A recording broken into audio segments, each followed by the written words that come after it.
Hey, everybody, and welcome to Lunacy.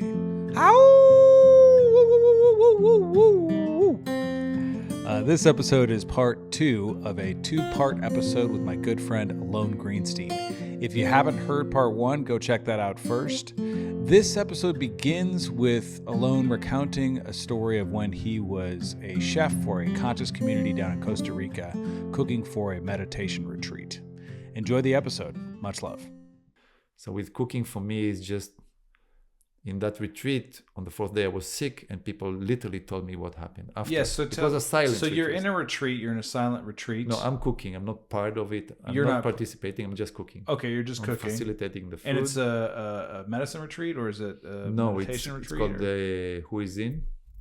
It's actually called Satori. So it's a 5 days, 6 days of meditation. I'm not going to explain because you're not supposed to. That's fine. But it's a meditation retreat. You sit literally from 6 in the morning till in the evening, and you do meditation drills, a very specific one. Okay. That exposes the repetitive nature of the mind. Yeah. Okay. And you literally, after 2 days, usually the max, you're already in a different state, meaning you can see the automation inside of you. Yeah. You see the automation in everybody around you, Mm-hmm. and you really see who's present, who's on it. Mm-hmm. You know, like our friend likes to say, on it, Mm-hmm. and figured it out. And he cannot anymore regurgitate the usual, the obvious, the life story. Yeah.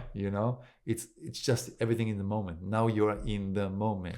Yeah. Having done some Zen sessions myself in my past and other meditation retreats, I definitely can relate to that. If you sit from 6 a.m. until 9 p.m. at night and you're eating in meditation and it's all silent, and you're working together, for sure, so much is revealed. And then going back to the rest of the world is like really, that was always the challenging part. Is like, how do you integrate that wisdom? When you cleanse, where is the challenge? The challenge is not the cleanse. The challenge is the integration. The challenge is the integration, and also like holding that same perspective that you had while still being bombarded. Like there's what not do you enough do when training. you get a satori, a serious satori, and your mind is exploding into the nature of the fabric of existence, and then you have to reduce that into the mundane. Yeah, and you have to go back to the world where everybody's talking about bullshit all the time. Yeah, exactly. I mean, sorry.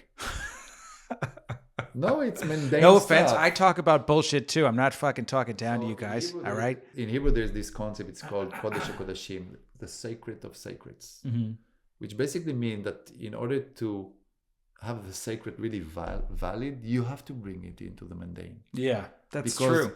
Because like a teacher that I used You got to like go back a lot, to the marketplace. he said, like Buddha. If I'm sitting here in this little settlement and we have this beautiful congregation, it's a community and everything is so beautiful, and all the balagan, or all the challenging stuff is happening in Tel Aviv, then we're not really doing the work.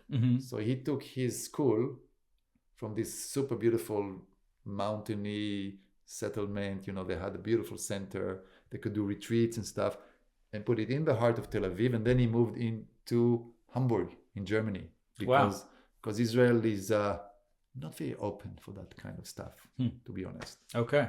We had with Osho, with Waco, we also are not very open here about this kind of stuff. Anybody who's really after teaching ways to experience an independent truth directly is not really welcomed on the public sphere from the side that permits your action. You get me in trouble. Permits your action. More trouble. You get me I'm not more saying trouble. anything. I'm just observing. We have infiltrated all cabinets. That's a quote. Okay. I didn't invent that. Who said that? Klaus Schwab. Oh yeah, Schwab. That's the guy.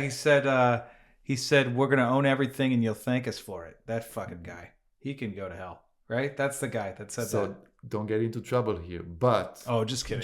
He didn't say that. I love you, Klaus. No, I don't. I actually do not appreciate, not even a bit, this worldview. And just segue from that. If somebody comes and says there's too many people in the world and we need to reduce the world population, and he doesn't raise his hand but I will be the first volunteer, I would consider him to be a hypocrite, a conspirator, a conspirer, right? Like, how are you going to do it if you're not the first one to volunteer? If you're so sure, please be the first one, and then I would consider your model as has valid and integrity to it, because you just put yourself in the front. But if they're all these, excuse me, I'm not going to even describe them, but not really the people I meet on a daily basis, right? Who sit somewhere, and offer this explanation of things and do not volunteer like the good two Eskimo elder people who went on the iceberg and said, bye kids, this year we would love to stay, but we don't have enough food and we've lived long enough. The generation is more important. I get chills. Why? Because this is the epiphany of understanding or comprehending a situation and putting the sacrifice. So if you talk to me about big concept and you don't offer yourself as first in line, fuck you. Yeah. Okay. Right? Okay. All right. So before we get annihilated by the Schwabs of the world, you're cooking for the meditation retreat. People are meditating and you're cooking every day. And then what happens?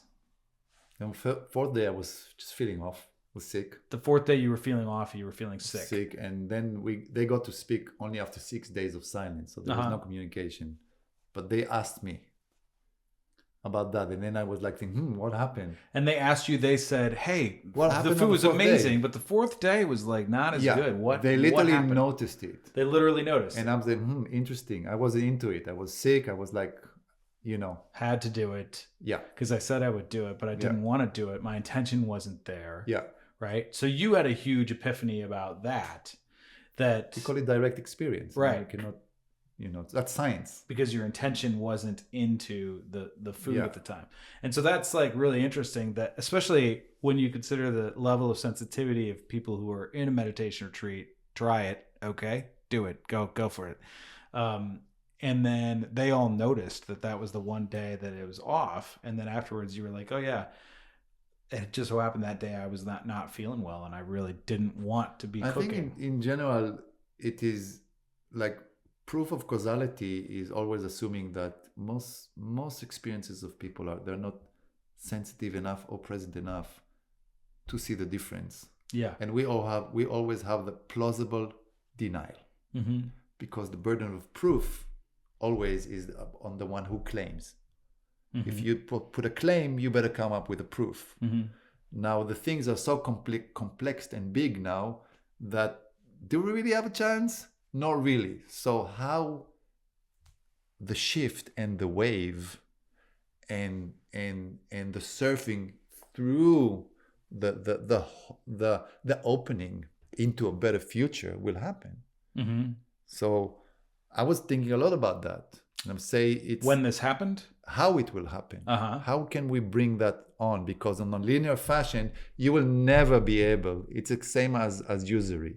You cannot return the principal.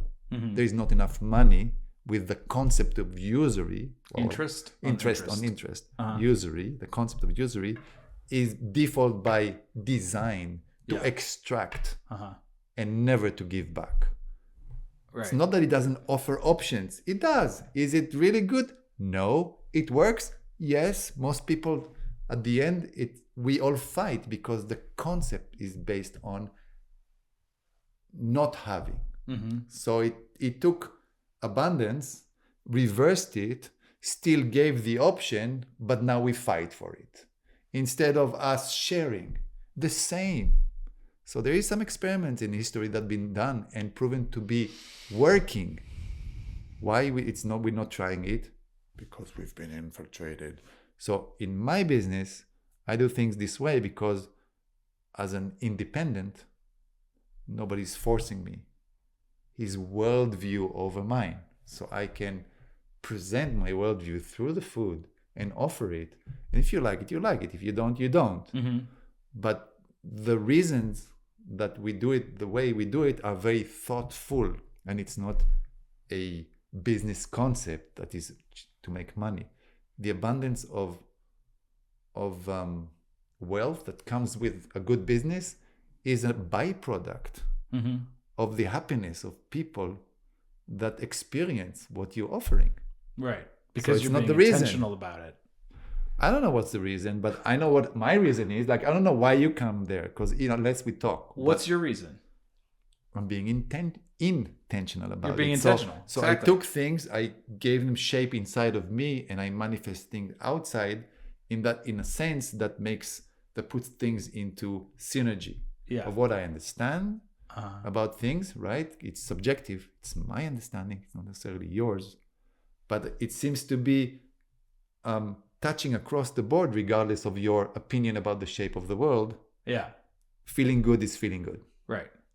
And the sun still rises in the east and sets in the west, regardless of what you think about the reasons why it's doing it. Right. So same with food. So yeah, that's why I don't really put it out that way, because I'm not trying to put anybody down. But I would like to see more consideration and conscious awareness of I would say, you said it, the problems with the agro industry. the agribusiness cartel. And we became the pirates. We became the pirates. You know why? Because the flag that we are, the banner, it's not a flag, it's a banner. Because in peace, you don't raise flags. You hang banners. And you don't put them on poles, you put them on walls, on fences. And it's usually, the lines go differently, they have a different shape.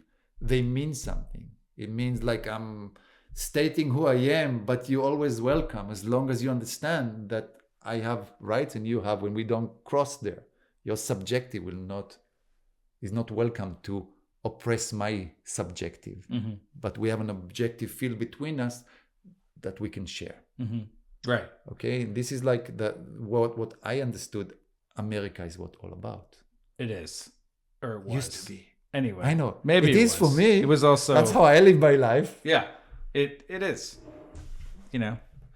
All men are created equal, and women, for that matter. And women. So the point that I really want to instill here is that, like, part of what makes the food that you serve at MeZé so good, part of what makes, maybe all of what makes the food that you serve at MeZé so good, and the food that I cook so good when people say that it's good, which they do. It was great when I ate here. Yeah. Really enjoyed it. So is really, it's about the intention. If I have a positive intention, if with my hands and with my work and cooking the food, I am creating a blessing, and I'm intending to feed and support and give life to those people who are going to consume it, myself included, then the food reflects that. It's like the food is a sponge for this intention.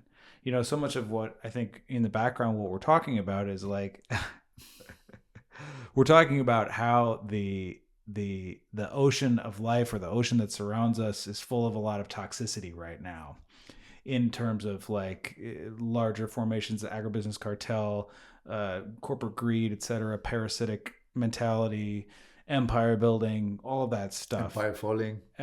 Yeah, well, we'll see. Like all of that stuff. But it is toxic. But if it is that I can really focus my mind on what it is that I'm doing, how it is that I'm giving you the food and preparing the food, then something really beautiful happens, and you can taste it.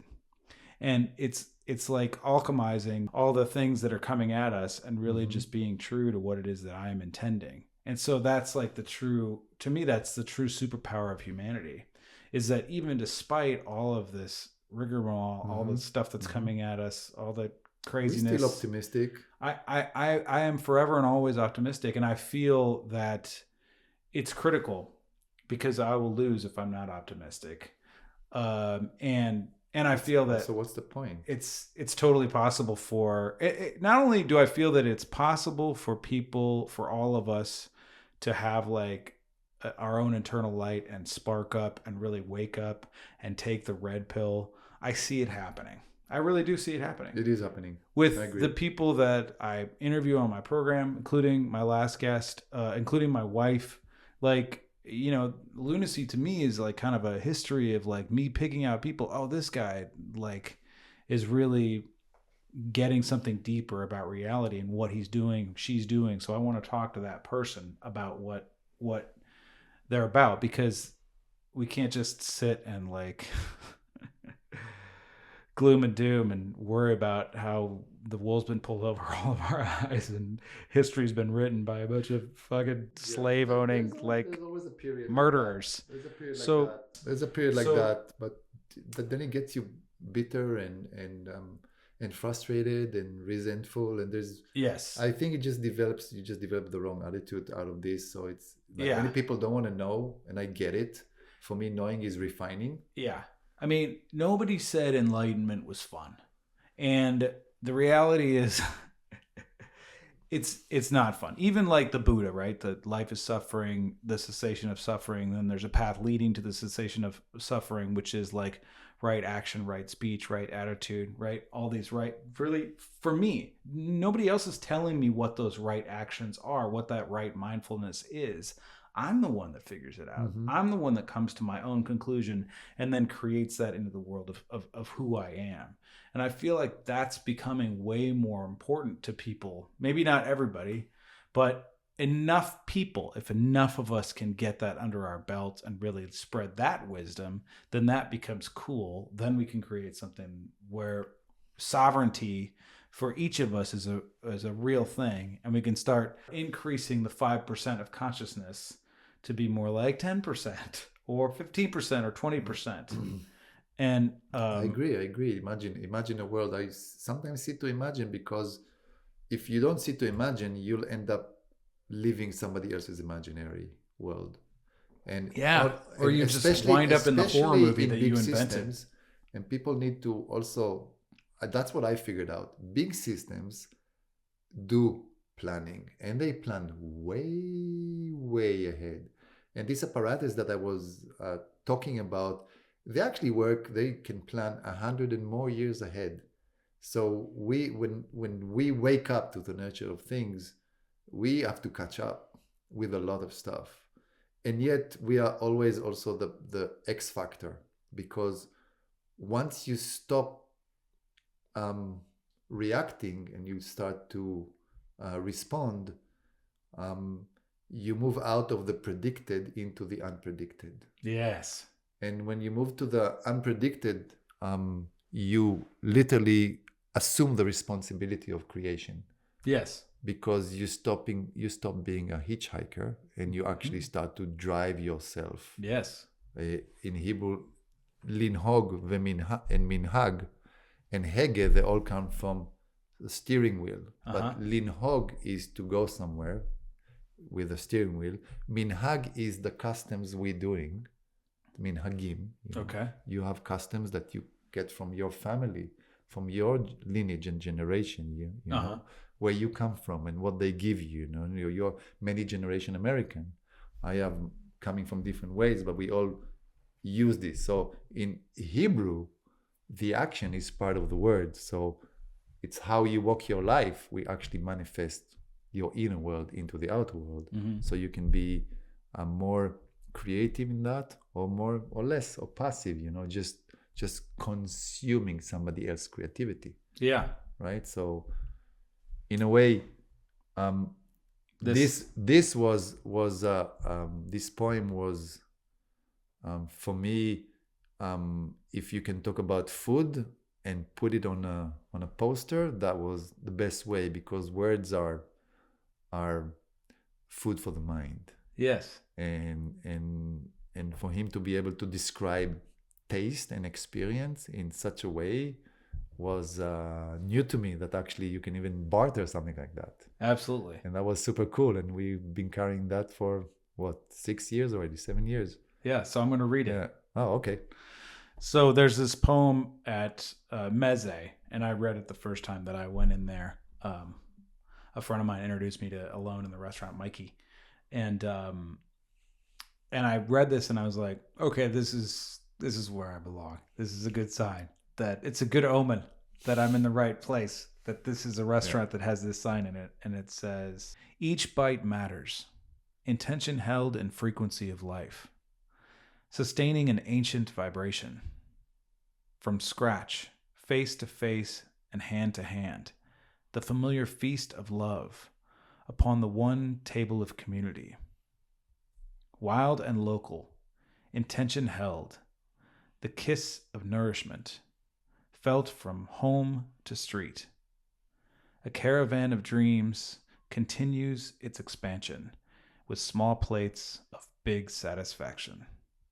Soul food beyond mind and matter in the infinite seat of each one.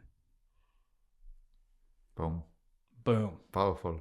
Very powerful. Yeah, very powerful. That's great. Soul food beyond mind and matter in the infinite seat of each one.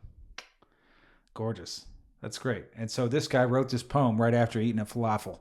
Yeah. You know what I mean? Boom. There you go. On a beautiful day in the market in Nevada City, actually. Yeah. We were under the, in front of the DA, there is this huge tree, the little piazza with all the rocks and Yeah. The big ass tree. Big cannon. Yeah, the big the cedar. cannon and the cedar. Oh God, it's a beautiful cedar. Tree. They have it. Yeah. Guardian. Amazing.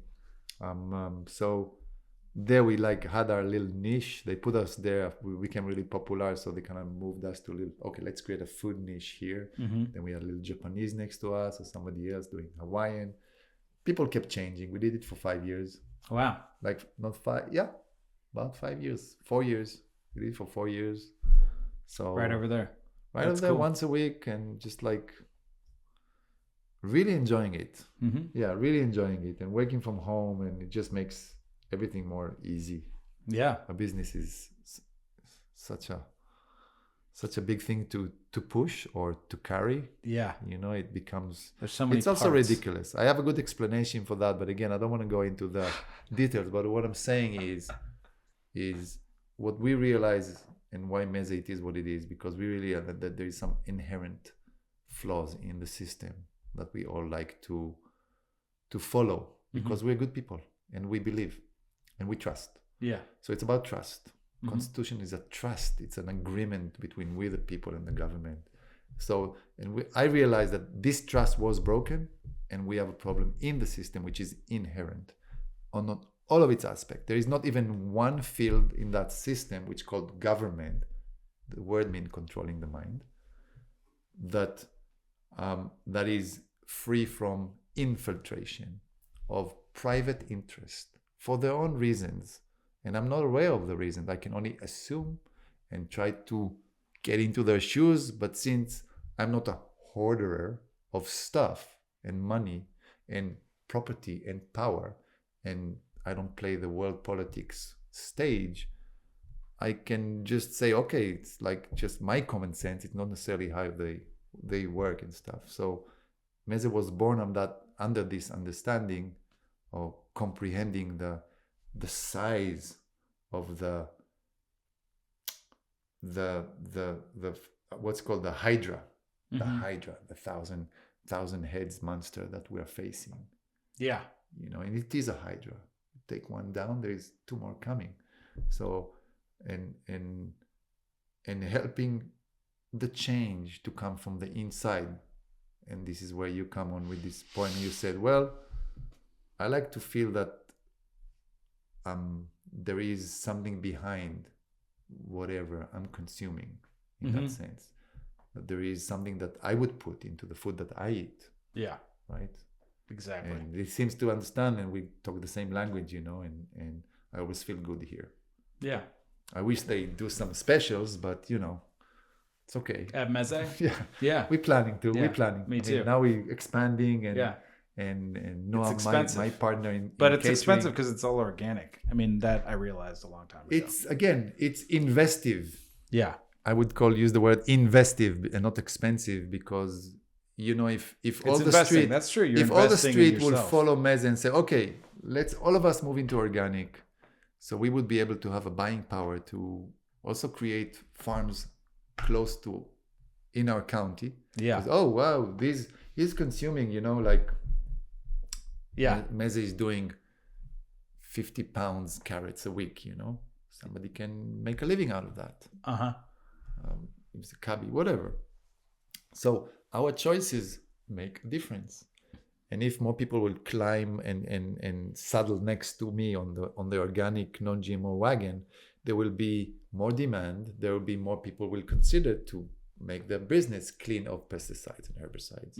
It's a call and demand. The concept of capitalism is great, but once you have regulations, Okay, so that when the regulation come into the play, there can be infiltration in the objective of these regulations, and this is aka where we are today. Mm-hmm. The problem is not the regulations, is the part that the ones who regulate lost their objective. Yes. And they forgot what they were created for. Unfortunately. Yeah, why? Because when you are not creating a content that you put into the public domain, into the objective, and you just regulate somebody else, this is a parasite mentality. And it's not that it's not needed to a certain extent, but when it grows beyond, when City Hall becomes bigger than Main Street, Houston, we have a problem. Yeah. Mm-hmm. And it's interesting, I feel like, one of the things I like about living in a small town is that it feels like it's less. There's less people governing me, and frankly, like we beat the mine, and the Nevada County Supervisors voted in the right way. That was unbelievable. They voted with integrity, and like 5-0. I can't even tell you how much more trust I have in the system here in Grass Valley. So that just made me feel great. So anyway, I want to show you. We may or may not end with this depending on how you respond. But I'm like, if you like, that's fucking bullshit. I hate it. I'm not going to put that in there. I'm not going to include your hatred of it. But I'll cut some of this out for sure. But I'm releasing a music video. The song and the video is really about radical responsibility, which I think is one of the things that we're talking about. So I'm just going to show it to you, and then we can chat about it. Quick mid-show interlude here. This video actually has gotten postponed. I am now releasing it Friday, May 3rd. Super excited about it. Wanted to put together a concert for it, so just been doing a lot of preparation work on that. In my last podcast with Jade Michael, I showed the first minute. This is the rest of the video. So if you want to be like a superstar, super fan, you can go back and watch that portion and then watch this portion. Or you can just wait till May 3rd when it comes out. I'm really excited about it. Much love, everybody. Cheers. Here is Blame, Part 2. Silencing my enemies, screaming I am the victim. Pretending the world, pin them down with no other option. Knowledge goes where wisdom flows at the end of the mirror. Evils as the secret lies at the source of the truth. When all you do is lie, blame becomes your name. All of the shine underneath, we're all the same. Stop walking around like the world owes you something, world owes you nothing. You rule the world. Stop walking around like the world owes you something, world owes you nothing. You rule the world. When all you do is blame, blame becomes your name. You ought to be ashamed underneath, we're all the same. Stop walking around like the world owes you something, world owes you nothing. You rule the world.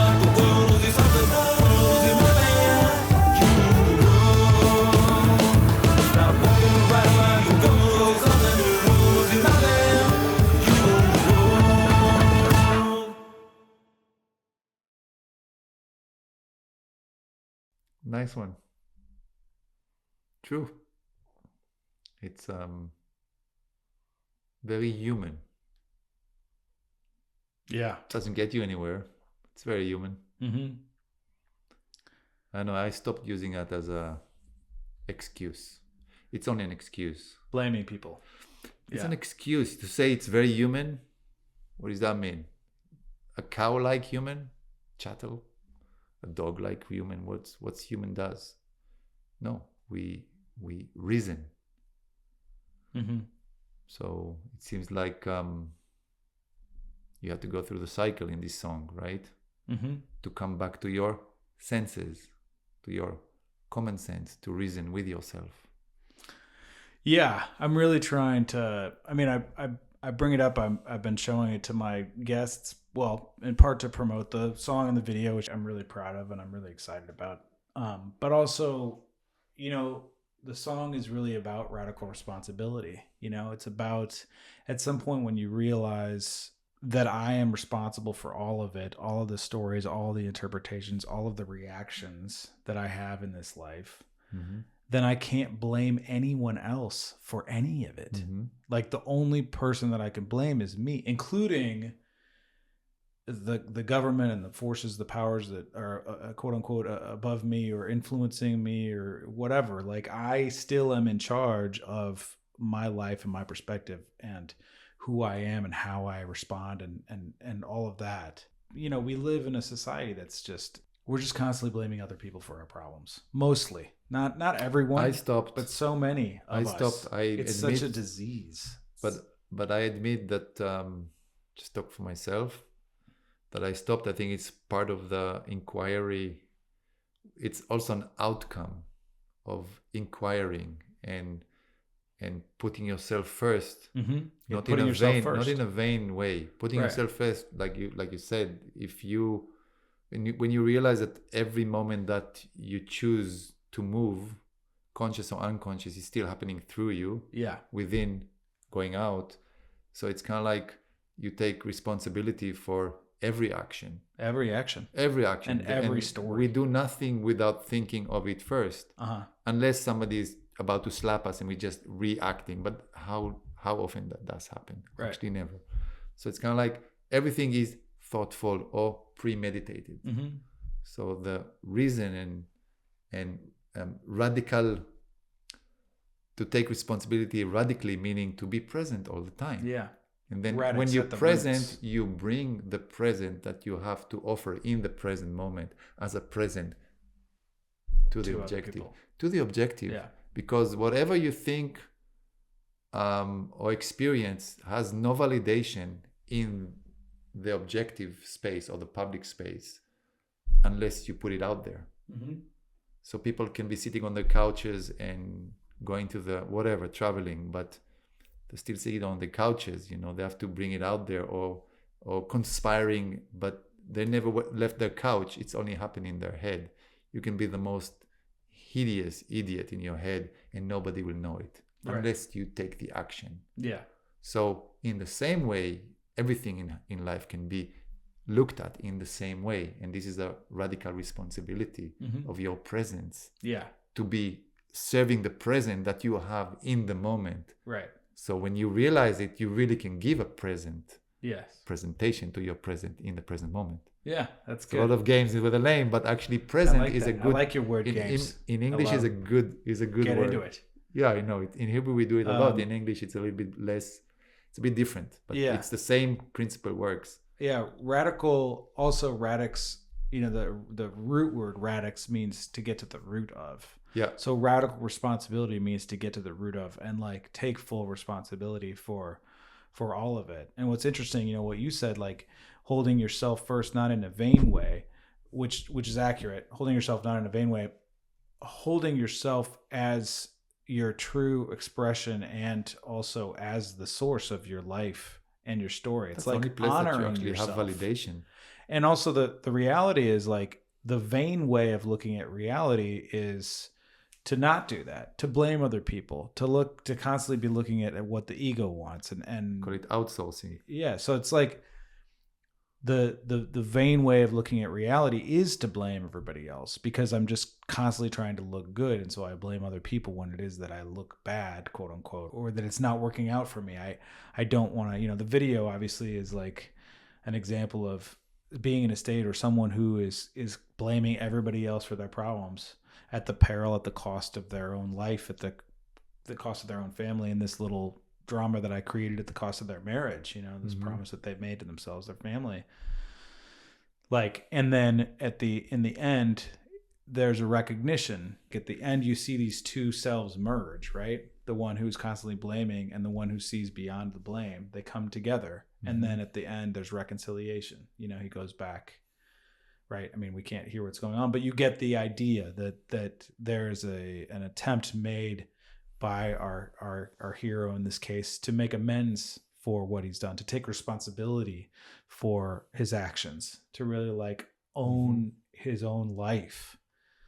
So yeah, it's good. It's important to have good shadow work, like we say, especially on the, you know, we both like medicine journeys, and for me, this is the culmination of the experience, because you're in an expanded state of mind, you're in an enhanced state of feeling, you are in a warped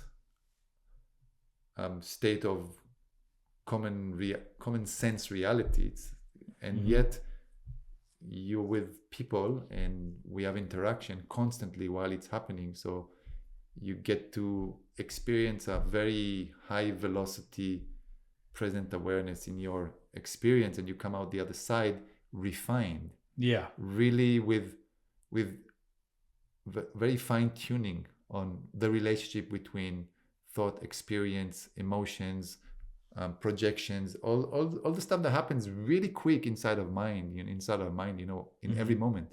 We do so much information configuration constantly. We're yet, so unaware of all the things that are going on underneath, and frankly, we wouldn't be able to move if we were aware of all the things that are. We have to be able to focus and have that part of our brain, the reticular activating system, to filter out all the things so that we can focus. But we also get to choose what that focus is. So if that focus is on getting more, then that's what we're going to be focused on. If that focus is on spreading more love, you know, and having like a meaningful experience of life and being true to ourselves, then that's what we focus on. And then we're filtering things out so that we can bring that up in ourselves versus just, you know, trying to get more shit and blaming everybody else for our problems. By God. You know what I mean? Doesn't get you anywhere. It gets you privileges, actually. And this is what we see today in the world a lot. It's all about now privileges, because rights are misunderstood, to say the least. You know, nobody is teaching this awesome concept that we are endowed in the image of the creative element of this universe that we live in, and therefore none of what gives freedom to this creative element to create whatever is hindered or can be taken away by any kind of apparatus thinking of man, doesn't matter how much power he has. And this is a very noble way of just saying, dude, just be a good person, you know, just do your thing, be honest, be sincere, be a good person, have integrity in whatever you do. It covers everything. You don't have to go far with big fat books of explaining what it means. Just like we say in Hebrew, derech eretz kodem Torah, meaning like the way you walk life is more important than what you believe. You know, if you take one of the religion or whatever, you cannot impose your subjective over somebody else's subjective just because you don't like it. Right. So if we find the common ground, we can build something together. But if I'm here and you're there, and there is no common ground that we agree upon, then it's like having a contradicting situation inside of you, and it's just represented as two different human beings, but actually in the bigger sense, we are in the same space and we occupy the same space. So in all kind of conflicts, you can see it, especially with yourself, because you occupy yourself, and there's more than one Jeff inside. I know there's more than one Alon. Yes. I often talk to the other guy. I talk to myself all the time. And there's more than one sometimes. I find it there's very one healthy. of them that is very persistent. And I've noticed that it's good to have a chat. Same with in the medicine space, when you finally say, okay, I'm going to talk to the energy. Because otherwise I feel I just want to help, you know, I want to meet it in the middle. So in a sense, the journey for me is always enhancing life and not counting on some other forces to show it to me. We always like to meet it in the middle. You know, we say if if you want grace to touch you from above, you have to do the best. So Yeah, it's to 50-50, give you know. grace. Exactly. That's right. So you'll be noticed. We call it Hashgacha Pratit, which means there is like specific supervision, or you are noticed Yeah. if your action are in harmony or in disharmony. So in a way, you can say that whatever sits above it and looks from above, and the whole, it's like when you sit on a little tree trunk and you see underneath all the little creatures going their life in the forest. You know, you go to the redwoods and they have a full life, and you sit it and you start to see patterns, and you see the flow. So in a way, as humans, because we don't have this ability to sense it, because we are a thinking, talking animal, and we don't have this apparatus so much anymore, or maybe a few have, but most of us don't know how to use it, or don't understand it, or don't feel it. Then we have to use different ways to come to the same organic harmony, which is synthesizing everything. So like you said, when you drop the blame game, then you automatically assume the position of my intention is actually to harmonize with what's going on. Yes. And it's an automatic thing. You don't even need to make an effort, because the barriers or the what makes you different or separated is being, dismantled in your mind. Exactly. Yeah. And also you create the space for so many of those aspects of ourselves to really heal. There's all these like different modalities now that are looking at, if you look at this whole idea of schizophrenia, well, there's so many of those different personalities exist in each and every one of us. And the question is, are those different aspects of ourselves healthy? And are they like dealing with things in an accepting, forgiving manner? And are they looking at the evolution of life, or are they just parroting and mimicking whatever it was that we were given? And once you become responsible for yourself, automatically you have to like, it sort of demands a level of acceptance. I find it demands a level of acceptance and forgiveness for who I've been in the past. And it also forces me to like make amends with the people that I've been blaming. Others. Well, like I created this whole story about you, for me, it was with my father. Like I had a huge thing with that. Like I came to him, I did the landmark for him, which points to a lot of this kind of wisdom, being responsible. But one of the things that it points to is like the story that we created. We make that story the reality, but it's not what happened. So like with my dad, I came to him and I was like, look, I've made up this story about you that you don't love me, you don't care about me, you don't support me. And I just want to take responsibility for making up that story. And like, I really want to create unconditional love between the two of us. And it really like cracked something in our relationship and created a beautiful way between the two of us that only evolved over time. So, but that's for me, that's what's so powerful, is like recognizing that I am fully responsible. And I'm not saying like that makes everything perfect, because it doesn't. There's still, it's still life and things are constantly coming at you. But the more, no matter what's coming at me, the more that I can be responsible for my own state of being and who I am and what I'm giving and contributing in this world, the more I find that I am acting with right action, with right intention, with right way of being. The more I can walk the way. Yeah, agreed. It's yeah, and yet it's it's like one drop in the sea. Yeah. And each one is one drop in the sea. But something funny about water, that water is apparently super smart and has potential, infinite potential. So if the water are, become conscious, and then when the drops come together, some kind of an attraction happens, and the new level of manifestation comes out of it. Exactly. Which is what we're water of life. doing. Yeah, that's what we're trying to do. We're also trying to maintain that, right, in just in our daily life, in a way that our choices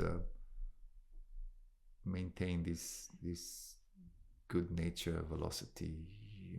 We are driven by joy and the need to enjoy and to be part of and a good reason with ourselves that we feel that there is nothing that is, nagging on us, right? So that these things is happening all the time. It's the way we are designed. I say that there is a good chance that we will see miracles. That's my opinion.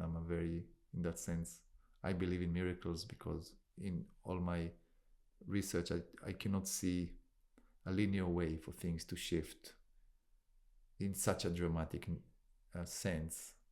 So to really change what's going on. So in a way, I'm like, sure, it's happening, and that's where my more optimistic side. No, the optimistic is like, it's like I feel sometimes like an ant that suddenly understood that it's just an ant. Mm-hmm. Okay, it's also my totem creature. I'm a person who gets up Patience. in the morning, goes to work, does the same. Yeah. Understand, be part of. It's kind of like, it's just a kibbutz, I think. It's a big community of little ants, so we all do it together. Just one ant cannot do it alone, but if you do it together, we can make it. Boom. So in a way, it's like I learned to accept it, that and enjoy the fact that it is who I am in that sense, and not to fight with it, not to try to be something else in that sense, right? In a way, I see that what's emerging now, which I really like, and I look at this picture. I really like this picture, by the way. Oh yeah, it's a big, beautiful tubular wave painting. You can imagine the surf through this tunnel, right? Come on the other side of the pipe. But there is what I feel what's the emerging of what's been on us for the last 4 years, or even more. Actually, it's actually the last 30 years in pretty intense way. Is the people comprehending what it means to this realm, what it embeds in it, and that we have systems here that are effortless movements, and it's always happening, but we have to find how to tap into these forms of energy. If it's complex geometrical electromagnetic fields that are created with effortless magnetic movement, spinners, and it creates a grid, and you need to know how to tap into the grid to extract the energy. So we're more and more moving from this offensive state of perception. Like the car, the engine, right? The car moves, gets you from place to place. It's literally, you lose 70% of the potential just in order to create this movement, from an explosion in a chamber into a shaft that moves like that, into a wheel. So all that, you end up with a lot of toxicities, which you have to deal with after, right? Just in order to get one. With your body the same. You eat a lot of crap, you have a lot of toxicity. It works. It will get you where you want to go. In the long run, you'll end up losing, and you will not be able to keep your health and stuff, right? Same with, so we're moving from, you have to regulate yourself. This offensive mentality of I own the world, nature. I need to dominate the world. I'm going to dominate this land. I'm part of it. Yeah. From Earth we came, and we're part of it. We breathe the air, we drink the water, we eat the food. The synergy of the elements have their own movement. All I need to is figure it out again, remember, because I don't think we've more like forgot, or were forced to forget, then need to invent. So we like remember, and that's what I see emerging now. And if we, hopefully in our lifetime, because I'm already half in, hopefully sooner than later, we'll see this, what we so much wish for and pray a lot in our journeys, in our meditation journeys, like let life be life. Let life be in such abundance, and that, for me, abundance, where the expression of delicacy and fineness into the details, it's what is the evolution of abundance, and of multiculturalism in the human sphere, is to have many different cultures. Not that now everybody looks the same, because what we have now with immigration, I'm having nothing against moving into a different country. I moved here. I moved to Costa Rica, and then I moved here. In every place, I try to find the best of that place and be part of, and keep my uniqueness in the same time. But when you blend cultures and people and origins too much and they lose their origin, then you lost the diversity. So you end up with a nation of bastards who doesn't really have any authenticity to or purpose to their act.